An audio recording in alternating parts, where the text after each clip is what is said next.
Good afternoon, one and all. We'll start the session because we are not getting any replies from the other colleges. Now we'll look at, we are on the last session for Java data structures. Here in this session, we will deal with priority queues. Before going to the priority queues, we'll look at why we need to study priority queues. Okay. In the session 1, we have studied different dynamic collections, different data structures like different data structures like stacks and queues, which are basically based on some order. The concept of there is in these two things, we can find there is a concept of some order. We can look at the example of stack. You can see that if you consider this is as a stack, if you are having jobs like printing jobs in an organization, where we need to share one printer for the entire organization. The jobs that are submitted by different people like job A, job B, job C, and so on up to job F. If you are using a stack data structure for this scenario of printer in an organization, if you look at it, job A has given printing job of 3 pages. Then job B, which is having 5 pages. Job C 10, job D 2, job E 1, job F 6. Since our stack data structure is a last in first out thing, our last in will be popped out first. You see here, the last element that the last job that is inserted here is job A with 3 pages. You see it carefully. First, we popped out job A with 3 pages, job B with 5 pages, job C with 6 pages, job C with 10 pages, job D with 2 pages, job E with 1 page, and the last to come is job F with 6 pages. If you carefully look at it, the number of pages that needs to be printed by job E is 1. To print this job, you have to wait till certain time, like certain time, so that job A finishes, job B finishes, job C finishes, job D finishes. Then only we can have this smallest job printed, and so we need to wait for certain time by using a stack in this scenario. If you consider the same scenario by using a queue, which is a slight variation of processing, which is a slight variation in the processing order. Here we use is first in first out order. The element that is inserted first will be processed first. If you see this queue on the left side, you can see that job F is first inserted, job E is then inserted, job D is inserted next, job C, then job B, job A at the last. So here the first job that will be printed is job F with 6 pages, then job E with 1 page. If you consider in the worst case, for printing a job B which has 5 pages, it needs to process job F, job E, job D, job C, then job B. So for our scenario of sharing a printer in an organization, uh, we are sure that stack is not appropriate data structure, and queue is also a not appropriate data structure. Then, if we look at other data structures, like we have studied in section 3, we have studied hash tables and trees. Now, if you carefully observe this heading, we have given a statement like we have given a heading like searching versus finding min and max. We have studied the section 3 of data structures, that is hash table and trees, to have a search operation within a complexity of big O of 1.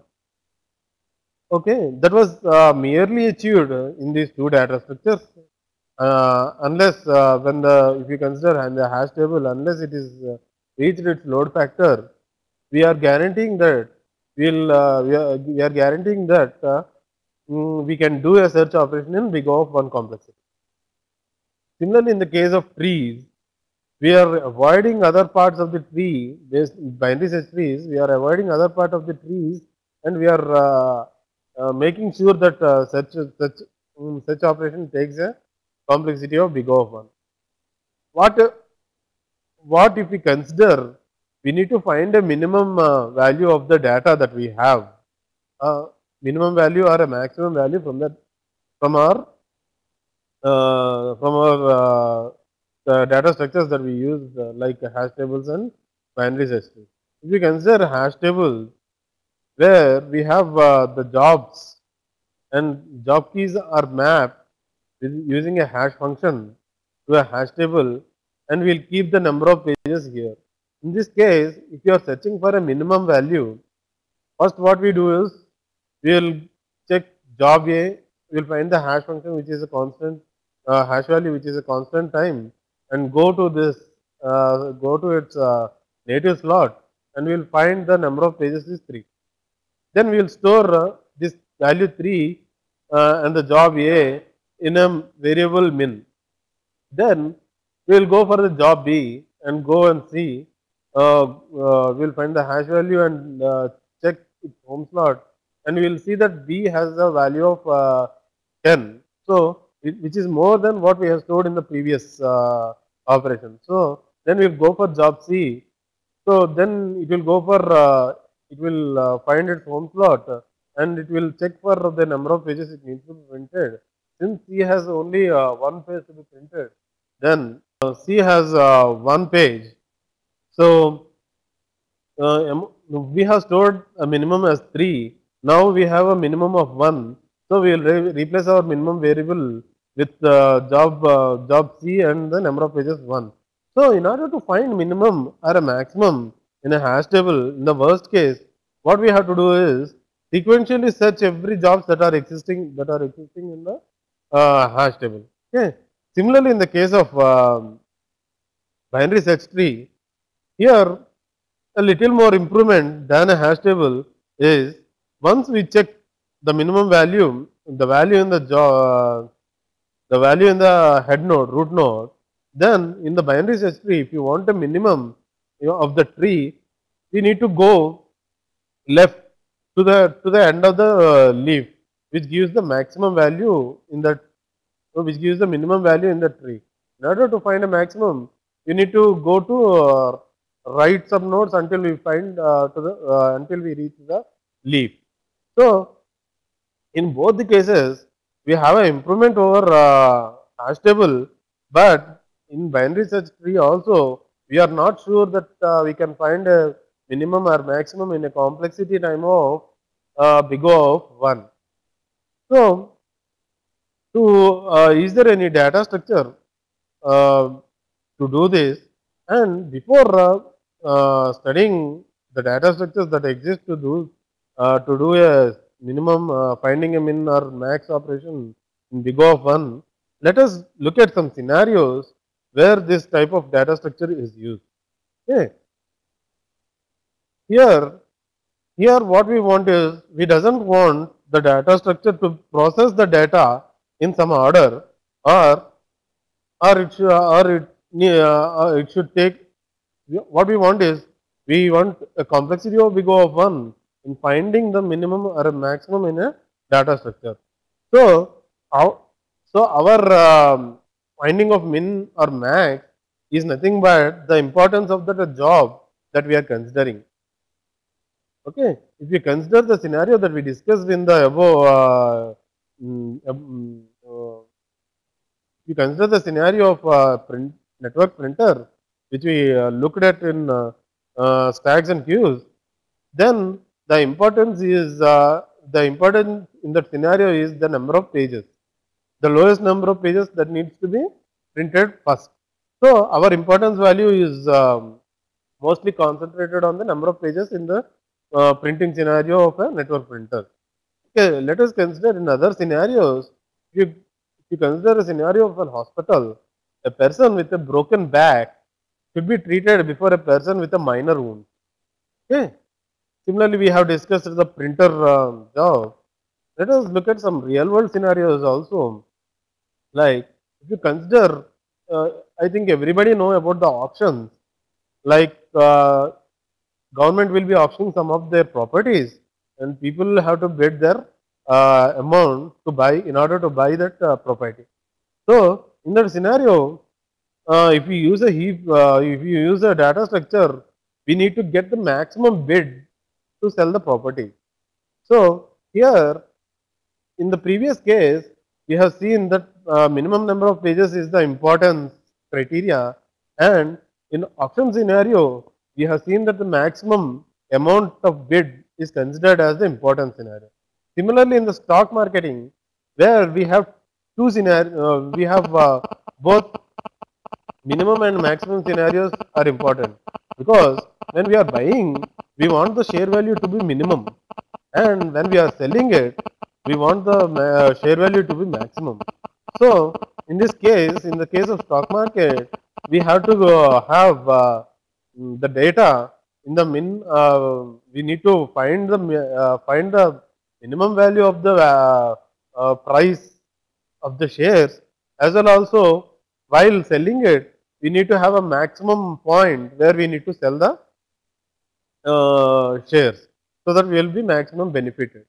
Like if you consider scenarios, like another scenario is plane landing managed by a traffic control. Okay, an airport, if you consider an airport where um, here landing of planes is main he based its importance in arrival time. But if some other plane which has a necessity of emergency landing, and we emergency landing, then we need to consider the emergency landing first. Then we need to consider the arrival time of the other flight. Similarly, processing schedule that we use in our operating system in CPUs also based on based on its arrival time, or we have some priority values where our processing should be uh, done in a linear in a fashion. So in that case, we need to what we need to have is we need to have a data structure in that scenario where our processes which are in the queue has to be processed in a priority basis. Okay.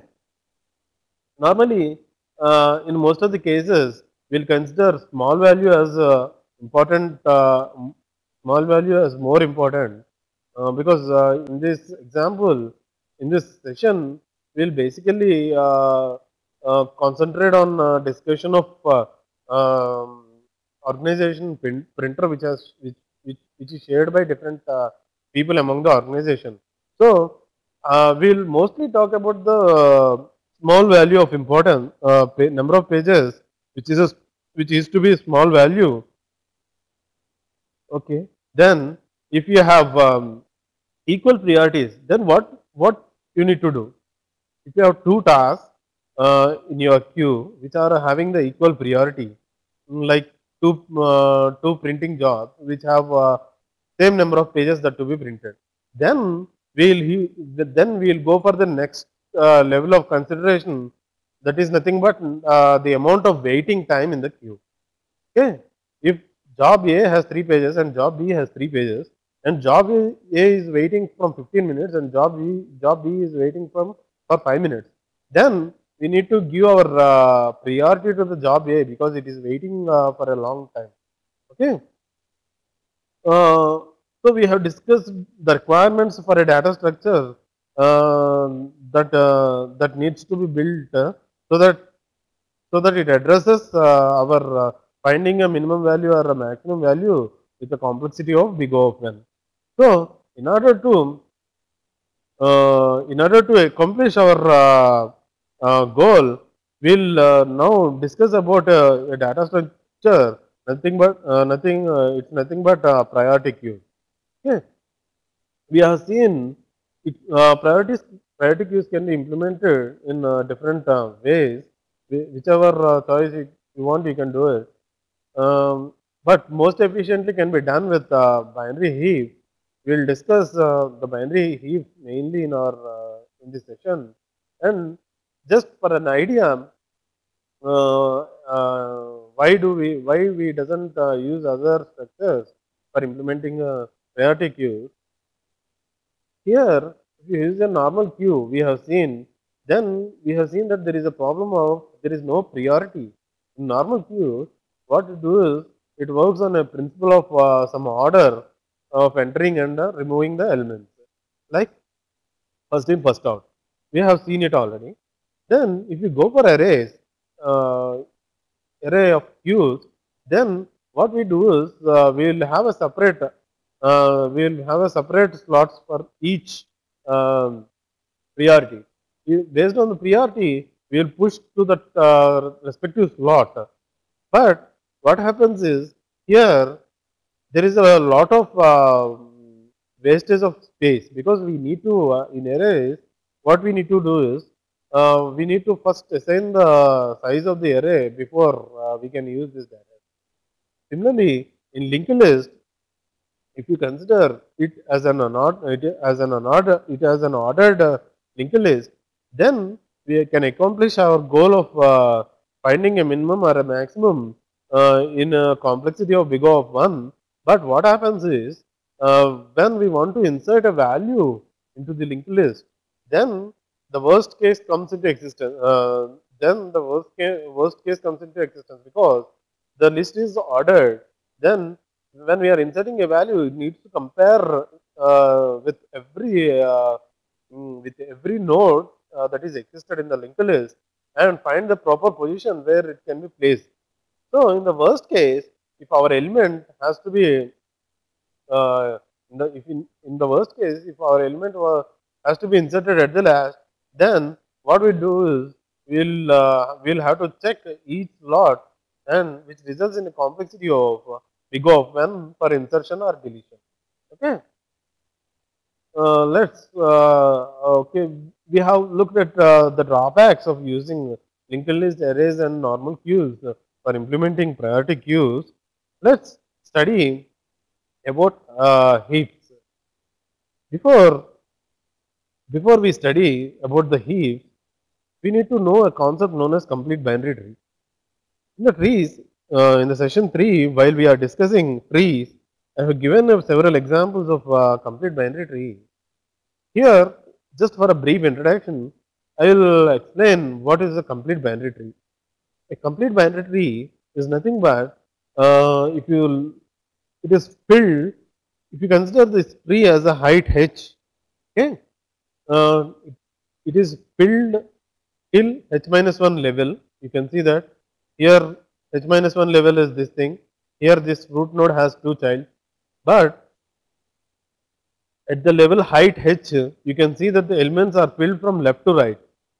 In this case, if you consider, you can't have a right child before having this left child. This is nothing but complete binary tree.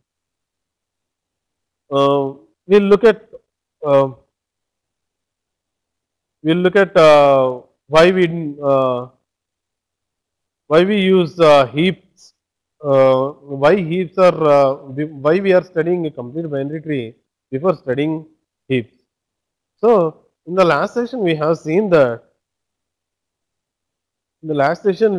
that binary trees can be easily represented in a array data structure. Here I want to say a tree as a heap tree. One, it needs to be it needs to have the following characteristics, like it has to be either an empty tree or its root value should have a minimum value. When you are considering a min heap, its root value should be less than both of its child. This is true for left and right subtrees also. One thing you need to keep in mind is heap is not a binary system. Okay, let's look at how do we represent a complete binary tree in an array. Okay, here if you consider a heap tree, you can if you can look at it, you can see that this is a min heap tree.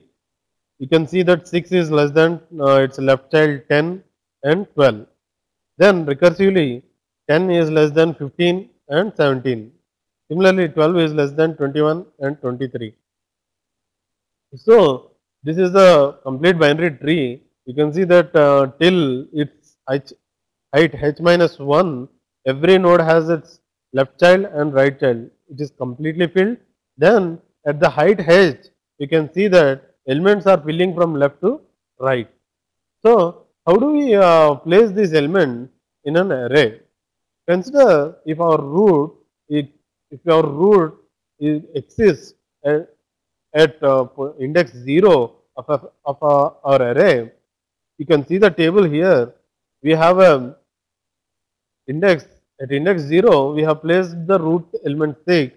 And what we do is, while we considering a parent, then in complete binary tree, its child will be at 2i, its left child will be at 2i plus 1 and its right child will be at 2i plus 2. If you consider this thing, the parent is at index 0. So its left child should be at left child left child should be at uh, 2i 2 into 0 is nothing but 0 plus 1. So its left child should be at index 1. So we placed our left child at index 1. Then what about its right child? Its right child should be at 2i plus 2. 2i is 2 into 0 is nothing but 0 plus 2, which is at index 2. So we can see that 12 is mapped to index 2. Okay. Similarly, we can construct entire, we can represent entire complete binary tree using an array. One good thing is, that by using complete binary tree, you can see that all the array elements are filled and we doesn't have any empty. We are not wasting any space in by representing a complete binary tree using an array. One more thing is, we have seen that the relation between a parent and a child, that is nothing but left child or a right child. Now, if you want to find a parent of a child, what we can do is, if you have a child, if you consider value of 34, which is at index 9, if you want to know its parent in the array, then what we do is, uh, just we'll use a formula like I minus 1 by 2. I is nothing but 9. 9 minus 1 is 8. 8 by 2 is 4. So the parent of 34 is at index 4, which is nothing but 17.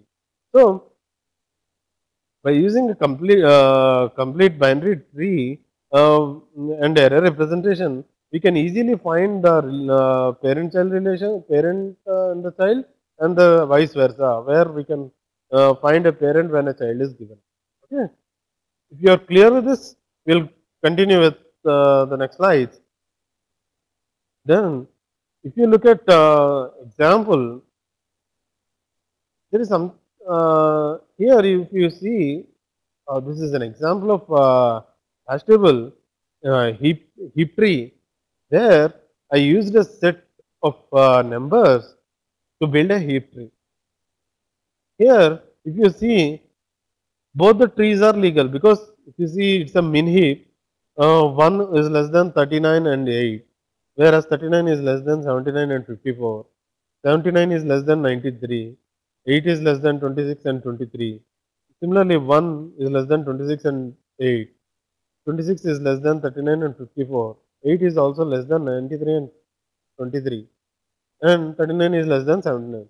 So, we have built both the heaps using the same set of data. Here, the order, based on the order, the random number that we take and build the tree structure varies. So, here both the trees are legal heap trees because they follow the heap properties. Okay, let's look at some insertion of data into the heap tree. Algorithm of insertion data into the heap tree. Let us consider a heap tree. Then what we do is, if you want to insert a value v into the tree, heap tree, what we do is we'll create a new node u Such that u dot p is equal to what is the value that we want to insert, that is nothing but v. We have created a node which has the value v. Then what we need to do is, first we'll take this node and we'll place at the last element of the node. If you consider the already existing heap tree as this thing, the new value should be, we know that in complete binary tree we have to fill the elements from the uh, left to right in the maximum height. So our new value should be inserted at, our new node should be inserted at right of 79. Okay.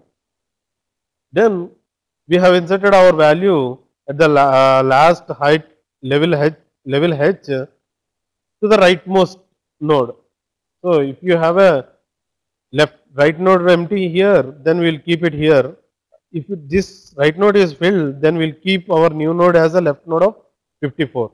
So we have to fill the level height h at the level of h. We need to fill the values from left to right.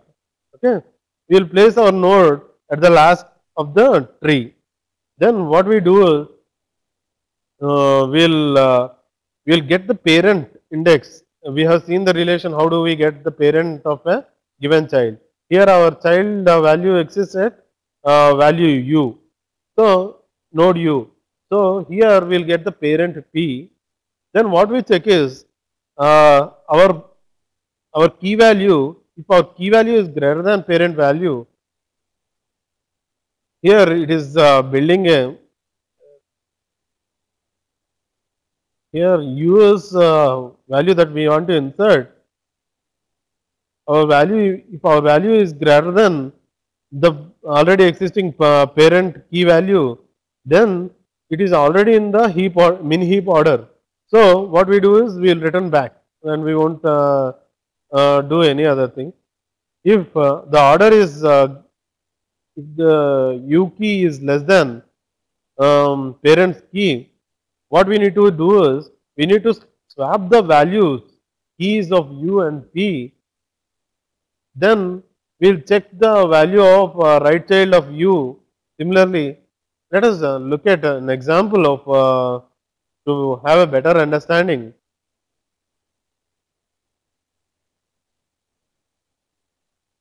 Let's look at an example. Pardon. Here, what we are doing is we have a heap tree and we have an empty slot at position number 10. What we need to insert is value 9. Here we are trying to insert a value 9 into this already existing heap tree.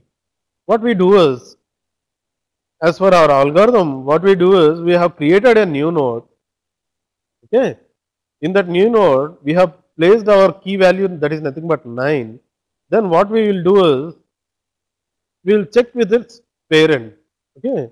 9 is compared with its parent. Since value 9 is less than 17 and this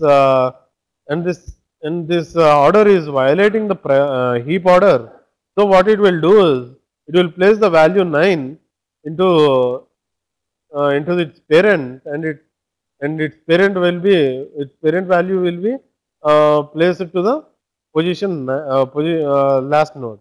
If you look at it, now 9 is less than 34 as well as also less than 17. So here this tree is a heap tree, but we are not sure that the parent before this thing is a heap tree. So what it will do is recursively it will check for its parent now. If you see, we have checked from the leaf node to its parent. Since it is violating the heap property, what we have done is we just swap the elements and we have formed a heap tree, semi heap tree. Then what it is doing is it is taking newly swapped element is taking for its parent if it is in a heap ordered or not. Here it will check 9 with its parent 10. What it will do is it finds that these values are not in heap order. What it do is just it's as in the previous case, it just swaps the keys so that it will so that it needs to be a heap order. If you check, 9 will be moving to its parent index 1 and 10 value will be moving to its child index nothing but 4. Now, if you look at it, 9 is less than 15 as well also as well also is less than 10. Then it will recursively check for its parent. Here we have a parent at 0th index with a value of 6. If you compare these things, 9 is less than 6 and 6 is also less than 12. So this is there is no need of swap. Then we will consider this root node. We will come to this node which is nothing but a root node. There is no other node, parent node for root node. So we can say that our heap tree is now our heap tree is following all the heap rules, and we can see that our element, newly inserted element 9, has reached its correct position. Okay. Now, similarly, let us let us look what is the average amount of time that we take that it take to move our newly element to the top of the list. Okay. If you consider this tree, you are trying to insert a value of 9 in this tree, in this heap tree. Okay. Then what you do is you won't compare 9 with 34 or 19 or 20 or any of the leaf nodes except the to its first child, the child of its parent. Except that we won't check for other elements. Then what it happens is, if you see, you are not considering half of the values. Okay. Here the number of nodes in this tree is 1, 2, 3, 4, 5, 6, 7, 8, 9, 10. Out of the 10 values, you are not considering 5 values. So here our comparison starts with its parent. When it is when there is an when the comparison doesn't follow the heap property, what we do is just we do a swap. Again, what we do is we will eliminate other elements in this level and we will compare to its parent. So what we at every stage what we are doing is we are eliminating the since our new value has to be inserted at the middle of the array. Since we are all the elements that are in the array after the middle value or the root values or the leaf values, we are not comparing with the leaf values. So we are considered with the top half of the array, and even in the top half of the array, what we are doing is again we are checking with the parent. So we are going in a half fashion towards the left of the array, towards the complete array representation of the complete binary tree. So if you look at this analogy, which is similar to that of binary search in an array, so what with the complexity of moving the element to its correct position is big of log n, okay, which is a constant time. Okay, the process of moving the process of inserting the element at the leaf node and moving it to its correct position. This process is nothing but percolating the value. We are moving up of the tree, up of the tree. So we will call it as percolating the value, percolate up. The process of moving is nothing but known as percolate up. Okay, let us look at deletion algorithm. In the starting of the session, we have said that why we are learning this heap structure is to have a constant time, big O of 1 for getting a minimum value or a maximum value of a tree, of a heap tree. Here, if we consider a mini heap tree, we will have a minimum value at the top of the, we will have the minimum value at the root of the tree, heap tree. And removing that thing will take a constant amount of time, and as we have seen the process for insertion, similarly we have a process for similarly we have a process that removes the required node and replaces the tree with another node so that the tree will not violate the heap rules. Let us look at the algorithm first. If you have a heap tree which is an empty, if you want to delete a minimum value v, delete a minimum value v, the tree is empty, what it will do is it just returns that the tree is empty and there is no element to remove. Then what we do is we will keep the root value in the m because the element with the lowest value will be in the root. So we want a value of m as an output of this algorithm. What we do is before removing this we need to replace with some other node which can make the heap tree follow the heap rules. Okay. If you take u also equal to the root of the tree, we'll take u dash, a variable u dash which is pointing to the last bottom level last node. That is nothing but if you look at the tree, our u and m are here in the top of the node which are pointing to the root and our u dash is pointing to the last node. Once insertion is done, u dash is pointing to the last node. Okay, let's look at the code. Then what we do is we'll place the value of u, we'll replace the value of u with that of u dash and remove that we'll remove the last element, and what we do is we'll replace the element of u dash with u. We have the minimum element value in m, so now u dash will be having node u will be having a key value of u dash and we'll remove the u dash node. If then we'll follow the similar process that we followed for insertion. There we moved from the bottom to up while we are inserting. Here what we do is we'll move from top to bottom as we have placed the value of u dash in the topmost root node.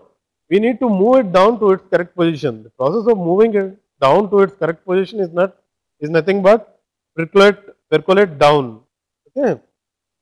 Then what we do is we look at its left child Yuki.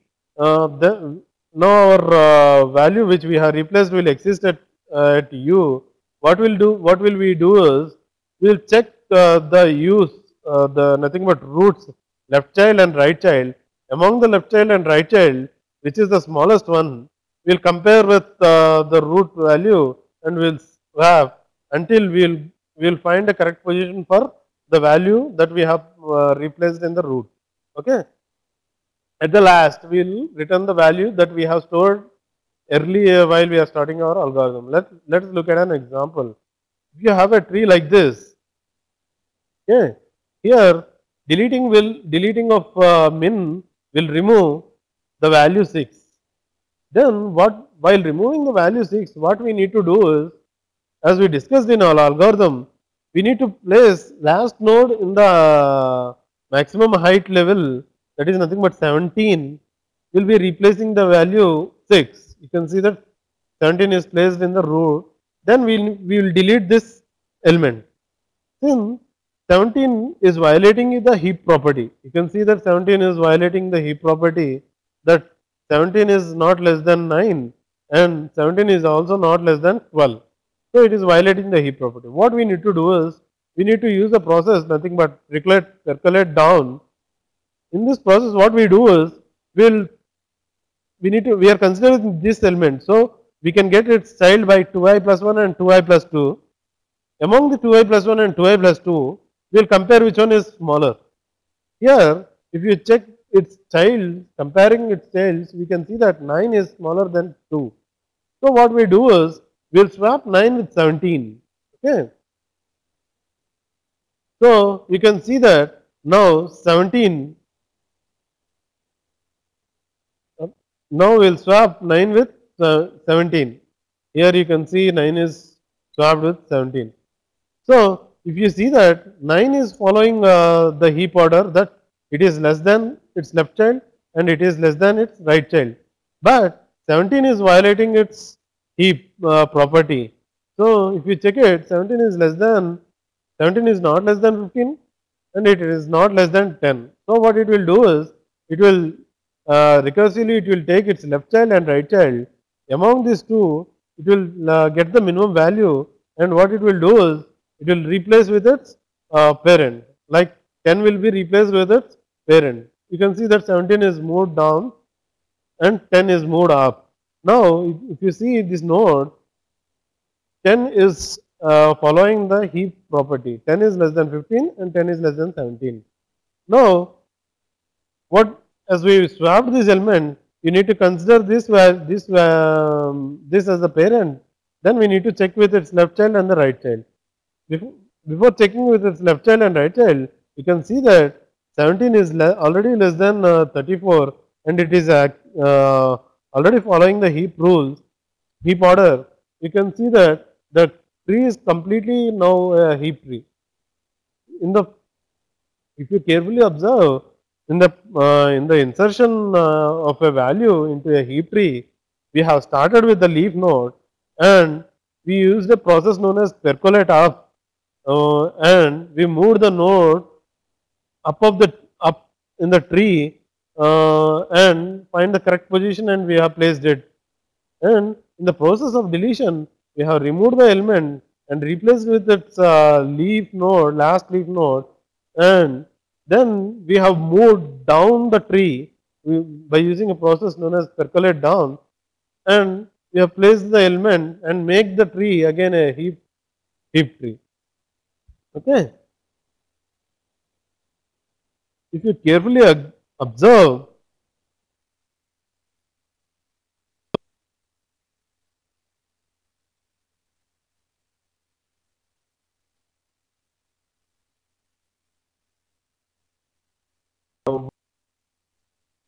in the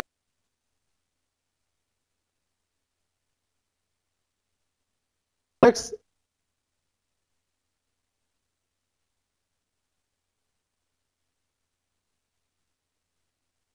insertion scenario, we are inserting the element at the last. This last node is nothing but last index of the array, first empty last index of the array. So placing an element in the last index of an array will take a constant amount of time, we go of 1.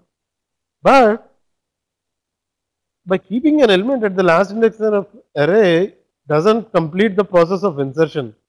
So it needs to be a percolate up, so that the tree needs to follow heap structure.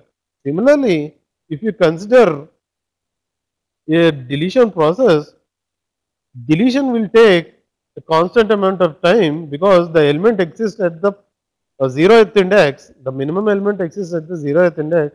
So the finding a minimum value will take a constant amount of big O of 1, but replacing an element which was deleted will take certain amount of time. If you see in both the scenarios of insertion and deletion, in the worst case, we are using a process percolate down and percolate up. So the amount of the amount of process to percolate up or down is nothing but dependent on the height of the heap tree. Okay. So before going to the complexity of insertion and deletion of a heap tree, we'll look at how to find the height of a heap tree. Okay. Let's look at how to here we have a statement like a complete binary tree which has n nodes has an height of big O of log n. Okay. How can we prove it? Okay. If you have 3 nodes in an assume that you have if you have we have gone through the complete binary tree. Complete binary tree has a property of that all the elements before the h minus 1 level are completely filled, and at the height h you have a element filled from left to right. So if you have a binary heap or tree of height, you have a tree of a height 0, then what we can say is it has 0 childs. If you have a height of 1, then what we can have at the max of 2 childs. So if you consider the analogy, if you consider, if you just will go for the binary tree, complete binary tree that we have seen here. If you have seen for this tree, the number of element, the number of no, the number of what is the height will be log of n. Here we have nodes like 1, 2, 3, 4, 5, 6, which is nothing but we have a height of 2. Log of 6 is nothing but 2. We can see that height is 2. Okay.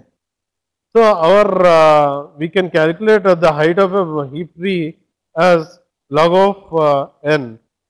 It is summation of at each level we have till n minus h minus 1. We have till h minus 1 level we have 2i filled element. Like if you have 2 childs at this level, if you have 2 childs at this level, what is the number of nodes that what is the height of the tree? If you look at this example, till this level, what we it will be 2 of height 2, 2 of 2 to the power of I is nothing but the level. It is if it is at the level 1, then it is 2 to the power of 1, that is nothing but 2, and that is equal to 2 power h minus 1. So the height of the tree will be equal to that of log n base 2. Okay. So if you go through this proof carefully, you can find that we have achieved our goal of finding a minimum or maximum in an amount of big of 1 complexity, and insertion and deletion will take an constant time of log of n.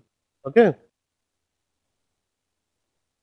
We have looked at all this thing, like insertion it takes constant amount of time. One of the real world application that we can do is nothing but heap sort. In the session 2, we have looked at different sorting algorithms, and we have proven that uh, in most of the cases, quicksort will give an complexity of log of n. Even quicksort will give a complexity of big O of n in the worst case. But if you are considering a binary heap tree with minimum binary heap, here you can guarantee uh, the running of sorting algorithm in a complexity of n log n, because what we do is we'll have elements. If you take an array of elements, yes, if you take n number of elements in an array, what we do is we'll perform insertion continuously. We'll read the element from the array and we'll build an min heap in log of n complexity, and then what we do is we'll delete min n times, so that we'll for inserting we'll take log of n, and for removing it will take big of 1 times of n values. Now, we have n values, so we'll big of 1 times n value, that is nothing but n. So the total running time of a heap sort by using a binary heap, minimum binary heap, is nothing but n log n. Now we have a task that you need to work. We have a first task that you need to work in the session. You'll be given a break of 30 minutes to work on it. Before giving the break, I will explain you what is the task. Here we have a random array. You need to create a minimum heap out of this tree, so that you need to form a minimum heap tree. Here the array has a node, the array type, the array data type is nothing but a node which has the file name, printing file name, and the number of pages it should contain. So our priority is based on this number of pages. So you need to build a mini heap based on the number of pages, and then if you have any doubts regarding this question, you can send the questions on chat window, and try to work out this task. We'll resume in 20 minutes to 30 minutes. Okay, thank you. Continue our session from a previous slide, where we completely discussed about the height of the tree, height of the heap tree. We have seen that that insertion and deletion mostly dependent on the height of the tree for the process of percolating up and percolating down. So, if we consider the example of this heap tree is nothing but a complete binary tree that we already seen. Till height h minus 1, we can see that all the nodes will have a maximum number of tiles. Okay.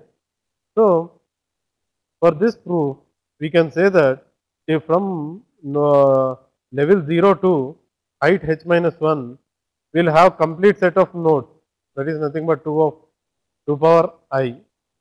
At, if you consider this example, at 0th level, we will have 2 power 0, which is nothing but one element. Similarly, if you look at the example, at the 0th level, we have one element. At second 2 power 1 element, we have two elements. At level 2, we have 2 power 2, so nothing but 4 elements. Okay, 2 power 2. So, till this level, number of elements equal to 4 plus 2 power 2, then that is nothing but 2 power 2 plus 2 power 1 plus 2 power 0. That is nothing but 4 plus 2 plus 1, that is 7. So, n we are considering it till this level. So, we may have few more nodes in the height in the last level, which are filled from left to right. So, what we are stating is n number of nodes will be greater than or equal to nothing but summation of this formula. So, which is nearly equal to the power equal to 2 power h minus 1. From logarithms, we can see that this is if you use a logarithm formula, then it will go like log n plus 1. Then h will go, if you move this 1 this side, then it will become n plus 1. 2 power h is equal to n plus 1. Then based on the logarithmic formula, h is less than or equal to log base 2. Since we move the 1, it becomes n plus 1. So 1 is a constant, we can leave it. So h, the height will be equal to that of log of 1. Okay, I think it is clear now. So we have seen that time complexity for the insertion is basically dependent on this log of 1. So similarly, in the deletion also, it is dependent log of n. We have seen this sorting algorithm. Then you have, I think most of them try to work on this task, and I will show you how to build a max heap with an animation. I'll show you the animation.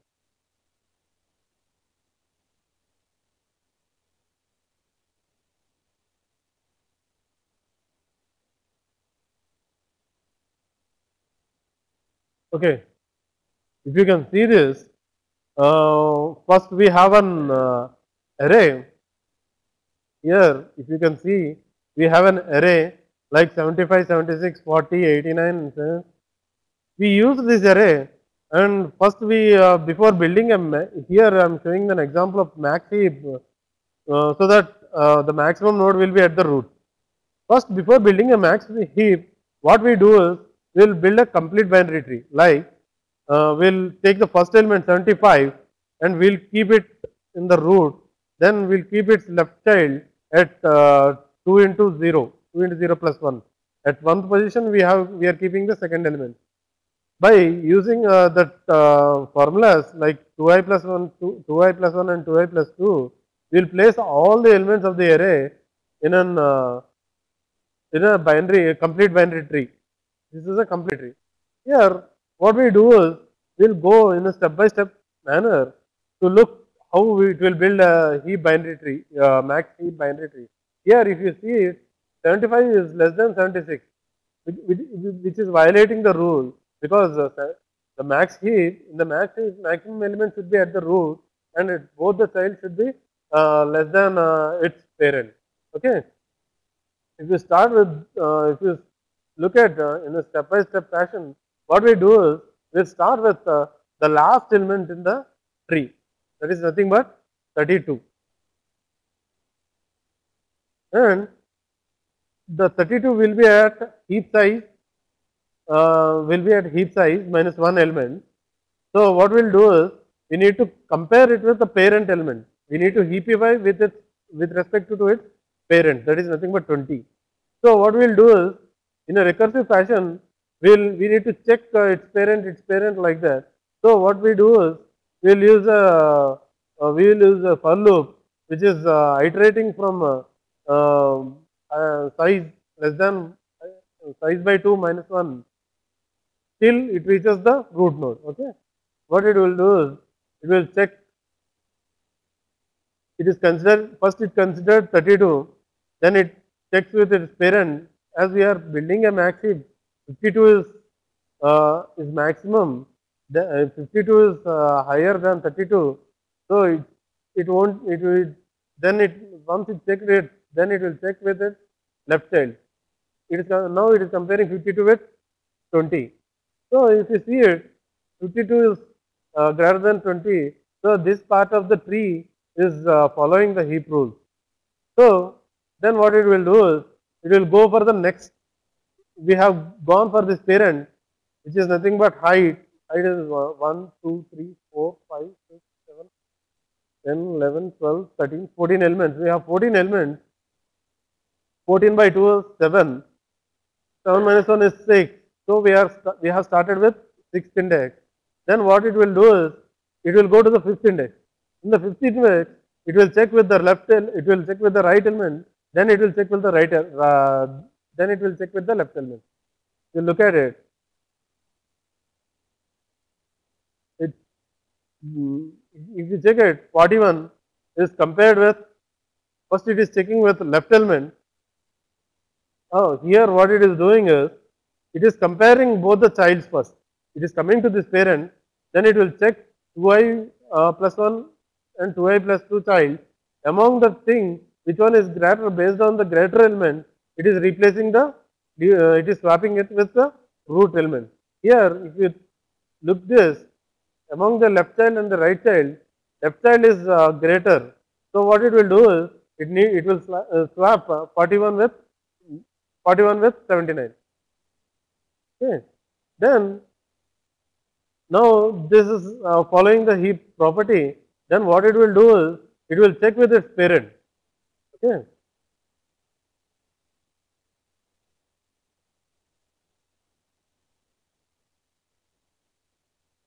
Okay, it is coming in index based. So okay, it's done with this index. Then it is done with the index.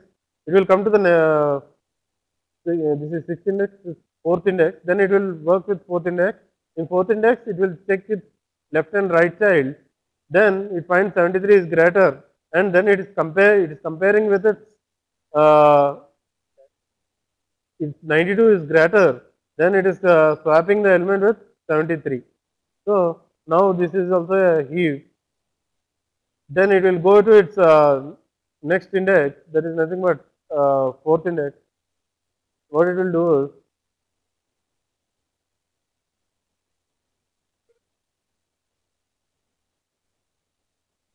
then it checks its fourth index, and it has here you can see that both the elements are less than 89. Then it will go to its previous index, that is nothing but 40.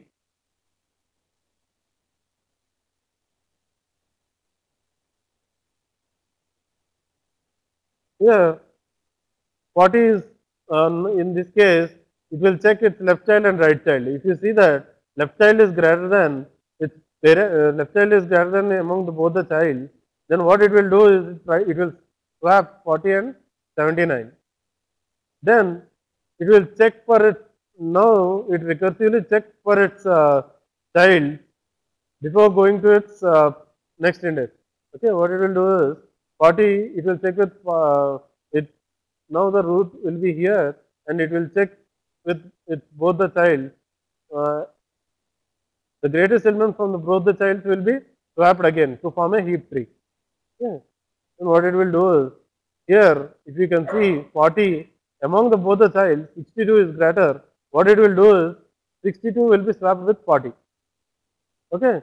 Now, if you see this entire left child is a heap tree. Okay. Then we have stopped at this index. Then it will go to its previous index, that is nothing but 76. Then it will check for its both the childs. Now,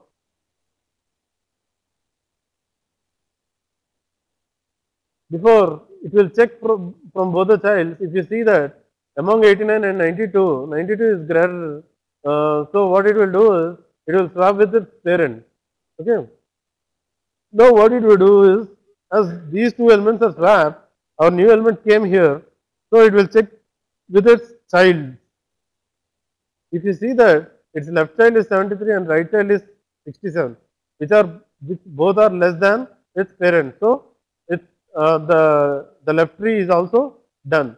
What it will do is it will go to its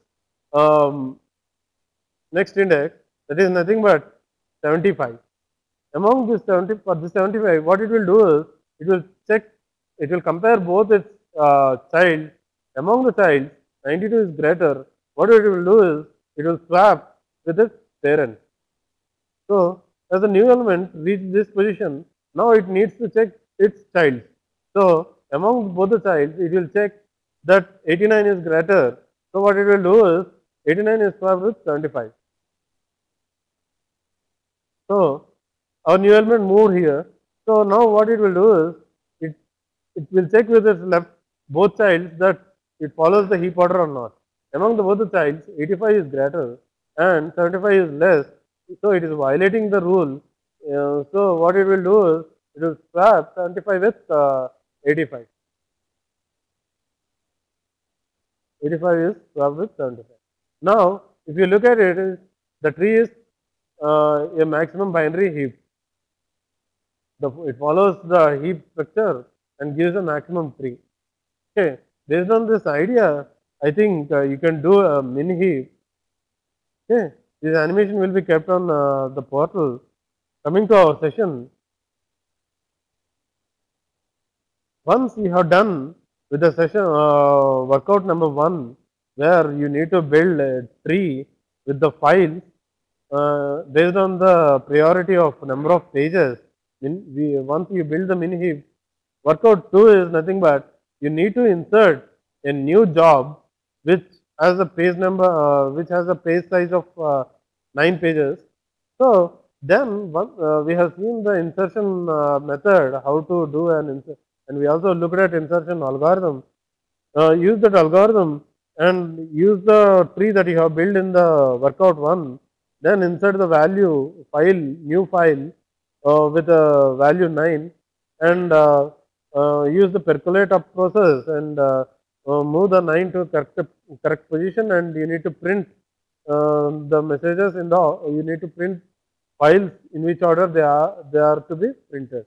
Similarly, in the workout 3, what you need to do is you need to use the mini heap that you have built in the first workout, and you need to remove the uh, print job which has the lowest pages, that is nothing but 6 in our case, and you need to print all the file names after deleting this element. You need to print all the print jobs in the priority order. Okay. Still here we have seen different applications and various implementation and usages of binary heap. Now let us look at a real world example where priority queues plays main role. Here what we consider is Huffman code, which are used to compress, which is also known as compression algorithm. We'll look at how we use priority queues in building a Huffman code. Okay, here if you consider and if you want to compress compress a file, you want to compress a file M which is having 1 lakh characters, which is having 1 lakh characters. So if you, for our example, if you take our document M contains character from A to E only. We doesn't have any other characters. We just have only the words formed by letters from A to E. Then once the compression is done, what we call our file is as E. So in the normal scenario, if you are using a 16-bit to store each character, what the size of the file would be? Yeah, as we have said that we have 1 lakh characters and each character taking 16 bits in our example, then what it happens, 16 lakh characters will be 16 lakh bits needs to be 16 lakh bits need uh, we need 16 lakh bits to store the entire information of M. So, so is there any, can we do some math so that we can reduce the number of required space to store this data? That is nothing but compression. So in order to save, we are using 16-bit in this previous case. If you take, like we have characters from A to E, then what we do is we'll use 3-bit characters, 3-bit characters like A will be 000 and B will be 001, C will be 010, D will be 011 and E will be 100. So if you use 3-bit um, 3-bit addressing instead of 16-bit, we have reduced the number of bits that are required to store information is 3 lakhs. Okay, we have 1 lakh character and each character taking a 3-bit size, which is equal to 3 lakhs. So we have successfully reduced our number of bits from 16 lakhs to 3 lakhs. Can we do a better thing? Here we are fixing the size of our number of bits. So if you are not fixing the number of bits, we can reduce some more bits to store the same information. If you look at another example, like we will replace A with 0, B with 1, C with 00, D with 01, E with 10. Then what we have done is we have reduced 2 bits from here, 2 bits from here, 1 bit, 1 bit, 1 bit. So you have these things like 2 bits, 2 bits, 6 bits, 7 bits, 8 bits. We are using 8 bits to represent these things. So we are for sure that the number of bits used for representing the data is reduced less than that of 3 lakhs, which is in the previous case. But what is the main problem with by reducing the number of bits is, if you see this, if you have a bit code compressed code like this, we have a confusion like, if you look at 0, we'll place it with A, then we'll look at another 0, we'll place it with another A, then we'll look at 1, then we'll place it with B. If you look at 0, then A, then again 1, B, then again 0, what will place is A. So this is nothing but one possible case of decoding this encrypted message. Okay. If you look at same code and if you use a different way of decoding, if you look at first two digits like 00, which is nothing but C, and then 10, then 1, we have written it D, then what we have is 01, which is nothing but D, then we have a 0, then we have a 0 is nothing but A. So for the same set of ciphered message, compressed message, we are getting different outputs when we are decompiling it. So there is an ambiguity. So while using variable length, we are definitely having a benefit of using less number of bits, but we are having a chance of ambiguity. So in order to avoid this ambiguity, what we do is we use this technique known as pre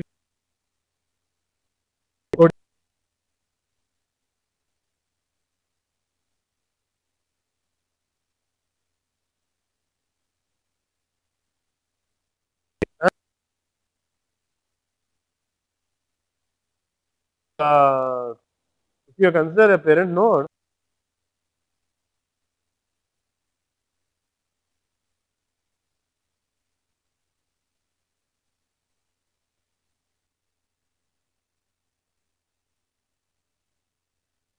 if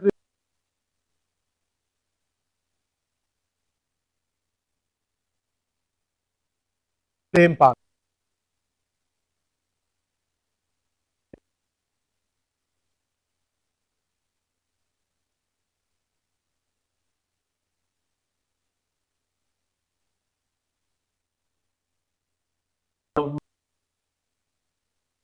See,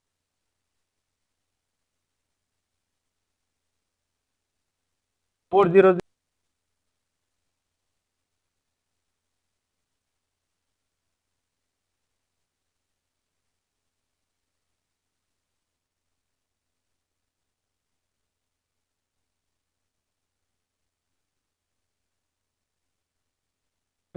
where you can see that each leaf node will have a unique path, and you can see that the path, these are nothing but the code word. So for A, the code word is 010.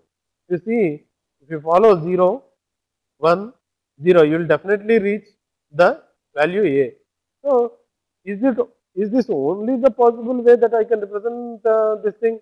No, I can have an alternative tree like this also, which also have a unique mapping of code to the unique values. But how can you say that the tree that we formed will be a good tree? So if you are so in order to say a tree is good or bad, we need to look at some example. Suppose these trees that we have seen in the previous slides is nothing but Huffman trees. Okay, here these are nothing but binary trees. Using the frequency of what we do is in order to build a good Huffman tree, what we need to consider is the frequency of the element, the frequency of the characters that we are considering in the document. So we need to first look at we need to get number of frequency of each character before we are building a tree. Okay. Let us look at our possibility cases. Here, if you see that our slide is missing some numbers. Actually, we have some frequencies that have written here, and we are not able to see it here. Just a minute.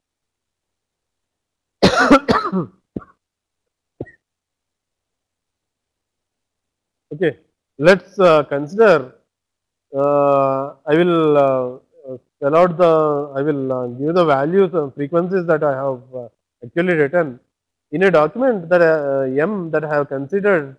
in this analogy, if I have a character A of 5,000 characters, B has 10,000 characters, C has 20,000 characters, D has 31,000 characters, E has 34,000 characters.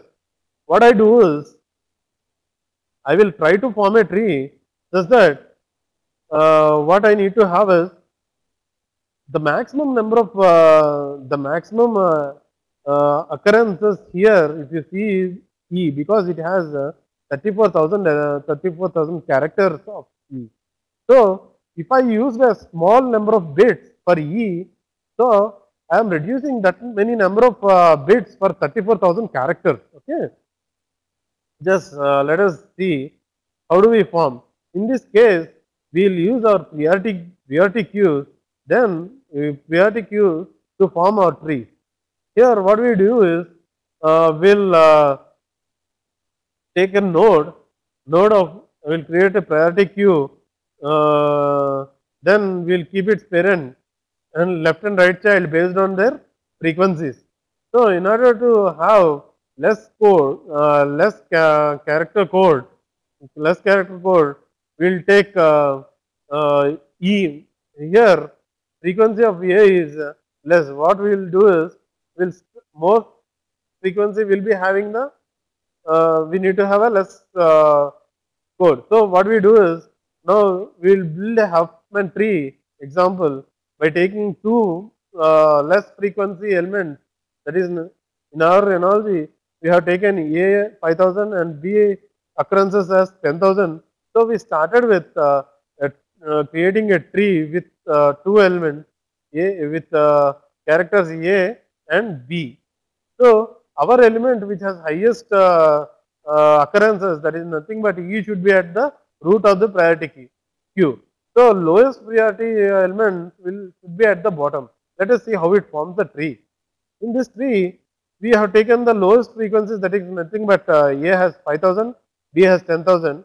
Then we have formed a tree like with leaves A and B with a frequency of 15,000. Okay. Here you can see that here we have lost the numbers. Here the previously formed tree have a frequency of 15,000. After 15,000 frequency, the next highest frequency of characters is 3. So what we do is, we'll create another node and we'll keep a 1 because it is a right node, and we'll add up the frequency of 20,000 plus nothing but D's A and B's frequency sum, that is nothing but 15,000. So summing 15,000 plus 20,000, what we get is 35,000. Okay, 35,000 will be here. Pardon me that these numbers are not visible here. You can get the PPT from the portal and you can get a clear view of what is these numbers. Actually, I am continuing the session so that we need to reload the PPT again. Okay, here we will have a 35,000 frequency. Here we will have a 15,000 frequency. We will have the character nodes A, B, and C. Here, it is, since it is A is the left child, we have a character code of 0, and it is a right child. We have a character code of 1. Then we have a character code of 1 here. We have a character code of 0 here. Then, if you see, we have formed a tree such that 35,000 is at the topmost frequency. Okay. Then what we do is, we have seen that our 35,000 has the maximum frequency. Then the next highest frequency is 34,000. Next highest frequency is 31,000. So what we do is, next highest frequency is D and E, where D has 31,000 elements, 31,000 character occurrences, and E has 31,000. E has 34,000 occurrences. So we will form a separate tree using D and E, and we will be having a 0 at this one, 1 on this branch. So then we have a frequency here for DE as 65,000. So the next highest frequency lowest frequency that we have done, we have already created is 35,000 in the previous tree. Here it is 35,000 is the maximum. Here it is 65,000. So what we do is we'll combine both these trees and we'll form a heap tree like this, priority queue heap tree. So here, if you look at it, you'll have the maximum frequency of 1 lakh here and 35,000 here, 65,000 here, and 15,000 here. You can have character codes like 0 since it is left. Since it is left, if it has a 0, then it is left, it has a 0. Again, it is 1, it is 1, it is 1. You can go, you just go and check the PPT, you will get a better idea. And for the right child, you will have a 1 here. So, if you carefully look at this binary priority queue tree, the code word for the E, it will be at the minimum level. For our case, C and D is also at the minimum case. Since the occurrences are if you can carefully look at this, the least occurring character will be having more character code. Like if you want to have a character code for A, then it will be 0, 0, 0. For B, it is 0, 0, 1. If you consider for E, which is having 35,000 frequency in our document, with occurrence frequency of 34,000 in our document, you can see it can be represented with 1, 1. With only 2 bits, you can represent E. Similarly, highest frequency numbers such as C, D, and E will be having can be represented with less number of bits. Like here, E can be represented with 1, 1, and D can be represented with 1, 0, and C can be represented with 0 and 1. Okay? This is the practical application of priority queues, and you can